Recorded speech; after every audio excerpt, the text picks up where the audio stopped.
Hi guys, hi. Welcome back to the channel. I'm Dr. How, but you can call me How or How. If you haven't subscribed, please subscribe. If you have subscribed, welcome back. So today's segment is actually a question. Are you in a toxic relationship? Only you knows. If you have to think about it, but it's good to be aware. It's good to question stuff. It's good to be conscious. If you are not, good for you. But the question is, have you been in one before and have you fully recovered from it? Because obviously there could be potential triggers in the future. May take years, but definitely if you do not deal with it, it will resurface. So I decided to speak about this because it's life-threatening and it's dangerous. People die, people commit suicide, people kill each other. People are damaged from it. So obviously toxicity can be in any form of relationship. Mojola takes the cup, but any relationship can become toxic at some point. So it contributes so much to depression. And the thing is, when two people come into a relationship, they have ulterior motives. Could either be bad or good. Sometimes they are laid down before, sometimes subconsciously or consciously you know what you want. And then sometimes it can take years for the motive to finally reveal itself, or for you to actually notice this was the initial motive. And then because obviously it starts good and then the truth comes out at the end. So I'm just gonna say a few pointers on what to look out for. I am not a relationship expert. It's just the things that I've seen, experienced, or witnessed. We all know about it. So I think the number one thing that people do is isolation. If anyone at some point asks you to separate from your family or choose them over your family or whatever, they have to go. I don't care how nice they are or they're the first person to be this nice. They have to leave. No one, I don't care what title you have, has the right to segregate anyone from their family. No one. You cannot wake up and say you can't be friends with your brother. Never. If they have to do that, they have to leave. The one who asked that question has to go. You knew that person for 5 seconds. If anyone has to leave, it's them. Might feel like it's the end of the world, but it's not. It's actually the beginning. So make the best decision of your life, cut them off completely. And then the other thing is and if you remember correctly, remember that your family is your support structure. They are the ones to make you aware if you are not. They would tell you that this person is not great, look out for that, this is not right. So if the person has bad motives or whatever they have planned, it would be best if you isolate them from the people that will make them realize, this person is doing this. So you need to cut them off. And then the second one is abuse. Could either be verbal or physical. I think verbal is the most dangerous one. Physical is painful, but verbal stays. It eternally breaks you up, and it's so difficult to build yourself up. So they destroy your confidence. With verbal abuse, it's like they tear you down gradually, piece by piece.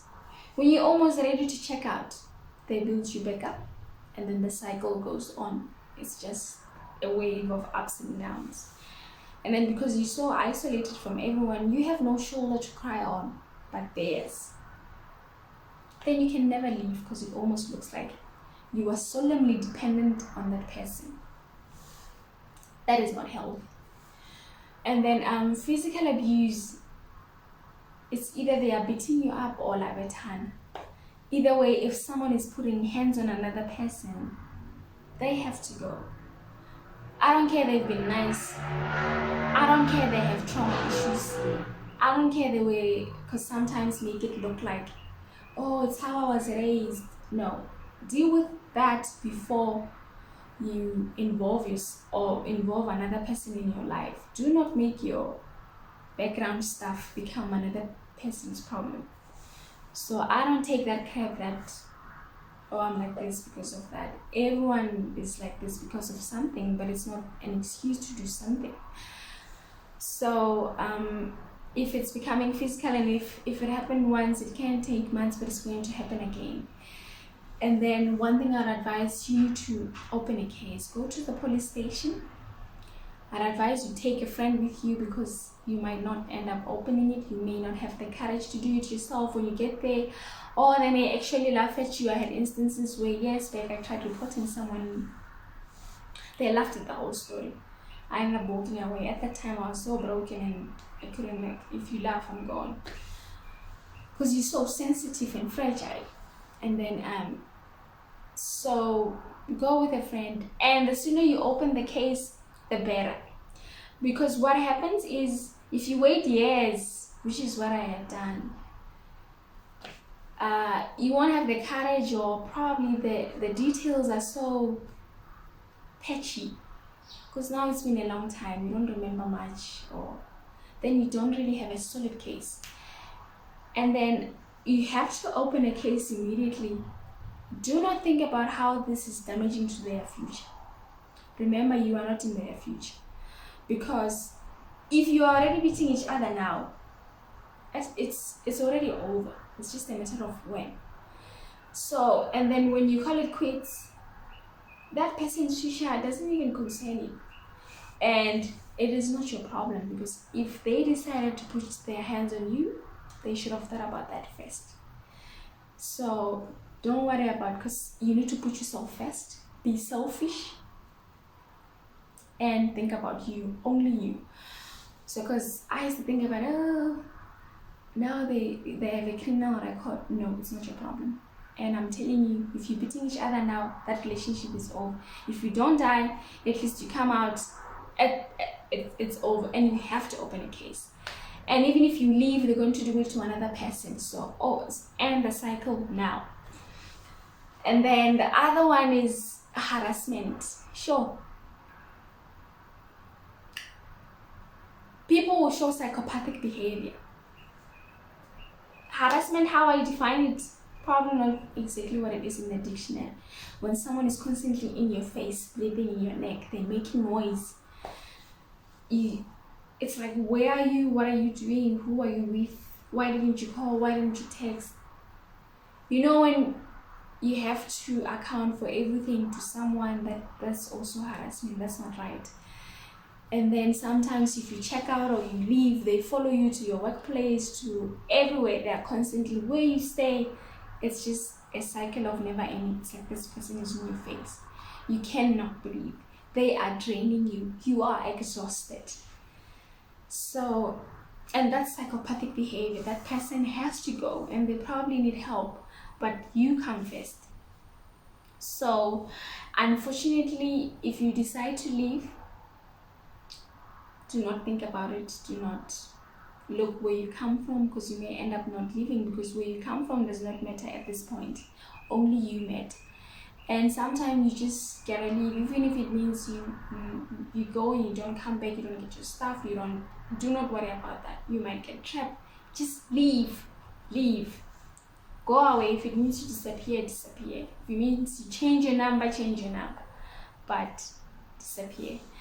The nice thing about leaving, or finally realizing this is toxic and then you want out, you are finally free. It's the freedom. No one owns you but yourself. You are fully accountable to everything you do. You're conscious. But unfortunately, it's the beginning of self-discovery, the beginning of sobbing, the beginning of mourning, the beginning of pain, the beginning of, sure, yeah, it's going to be a rough time, but it's all worth it, because it has to happen at some point. You will learn to love yourself again. You will begin to rebuild your confidence. It will just be a journey for you. You will most probably need counseling. It doesn't have to be anything fancy. You can speak to your pastor, read your Bible, talk to your friends, find a support structure, family. You might have messed up so many relationships, but people should be understanding. they shouldn't actually expect you to come and say I'm sorry first. I feel like all of that can wait. Be accommodative. I mean, you came out alive, that's what matters, and you need to rebuild yourself up. So there's quite a few pages. This Sarak, you'll probably be severely depressed at that point. Sometimes your body even tells you that this is not okay. You know when you are fatigued but you've done nothing. You wake up, you are fatigued. You want to make food, you are fatigued. You don't have the energy for anything. You just want to wallow, sit in bed. It's not right. So if you need someone to talk to, there's even pages like Sadak. They have weekly Zoom meetings, and then it doesn't matter where you stay because they kind of everywhere. Online, there's quite a couple of stuff. You can DM me. And toxicity, any form of toxicity is not good. I've just said a few, there's quite a lot, but please be on the lookout and look after yourself. Remember, you come first. And I hope it helped. Thank you so much. I'll see you soon.